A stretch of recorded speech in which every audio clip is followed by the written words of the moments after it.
Students, we are going to learn one more problem on analysis of beams from the subject point of view.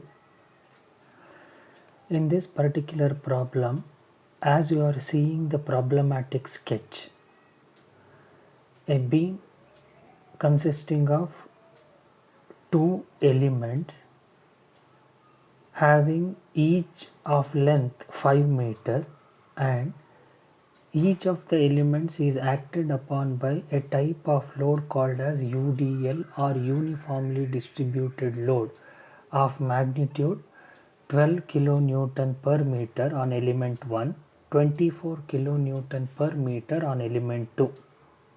This has been very clearly depicted in the schematic representation of the problem definition. In this problem, you people have to find out the end reaction,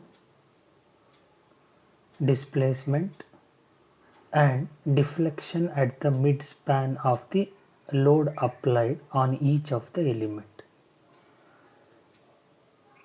To solve this problem, constants E and I have been given with magnitudes. E equals 2 into 10 to the power of 5 Newton per mm square and I equals 5 into 10 to the power of plus 6 millimeter to the power 4.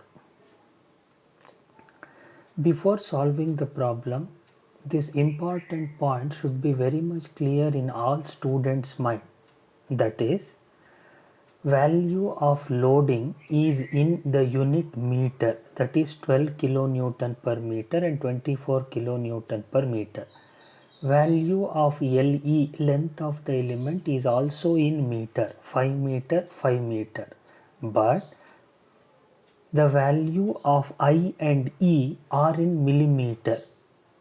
This value has to be converted into meter first, then it has to be substituted to find out the individual element stiffness matrices K1 and K2.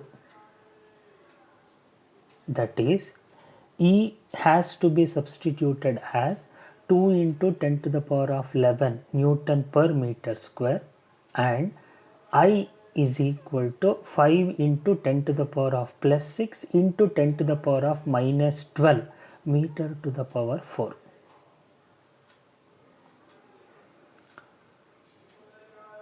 For this problem, we are going to start the solution. As an explanation from my end, the first step of solving this problem is writing FER, that is finite element representation diagram, which has been shown at the middle portion of this particular sheet. As I have told very clearly in my previous explanation of few problems, this point is to be remembered by all of you students.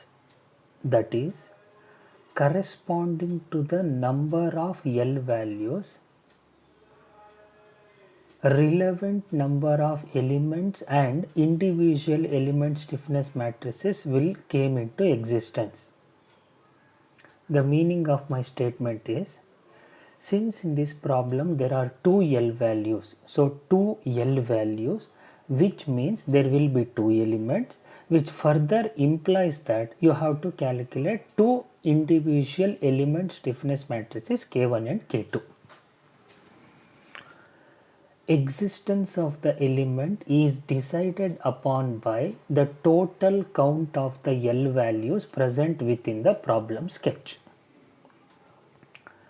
So as per FER, there are 2 elements E1 and E2 and 3 nodes 1, 2 and 3. Each of these nodes are acted upon by 2 kinds of displacements, vertical and angular, respectively Q1 and Q2 for node 1, Q3 and Q4 for node 2, Q5 and Q6 for node 3. LE1 is the length of element 1, which consists of nodes 1 and 2. LE2 is the length of element E2, which consists of the nodes 2 and 3. Now, for element E1, the individual element stiffness matrix has been written at the bottom portion of this particular sheet. From the schematic diagram of the problem, LE1 is equal to 5 meter. E and I are to be substituted as 2 into 10 to the power of 11 and 5 into 10 to the power of 6 into 10 to the power of minus 12. When you simplify this particular matrix, you are going to get the answer for individual element stiffness matrix K1, which has been shown in the next video.